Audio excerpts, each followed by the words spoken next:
குன்று இருக்கும் இடத்திலெல்லாம் குமரன் இருப்பான். அவனுக்கு பேரே குறிஞ்சி கிழவன்னு பேரு. குறிஞ்சினா மலையும் மலை சார்ந்த இடமும், கிழவன்னா தலைவன் அர்த்தம். அவன் மட்டும் உயரத்தில் இருப்பவன் அல்ல, தன்னை வணங்குபவர்களுக்கும் உயர்வான வாழ்க்கையை கொடுக்கக்கூடியவன் முருகன். ஏன் அவனை தமிழ் கடவுள்னு சொல்றோம்? இந்த அகரத்துக்கு என்ன சிறப்பு அப்படின்னா, திருவள்ளுவர் சொல்றார், அகர முதல எழுத்தெல்லாம் ஆதி பகவன் முதற்றே உலகு. உலகத்துல உள்ள எல்லா மொழிக்கும் அகரம் முதல் எழுத்துன்னு சொல்றார். இதுல ஒரு சின்ன தப்பு இருக்க மாதிரி இல்ல? இங்கிலீஷ்ல எது முதல் எழுத்து?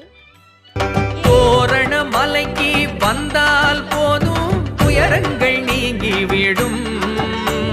தோரண மலைக்கு வந்தால் போதும் துயரங்கள் நீங்கி விடும்.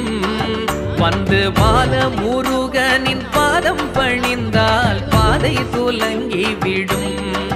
வாழ்க்கை பயணம் சிறந்து விடும்.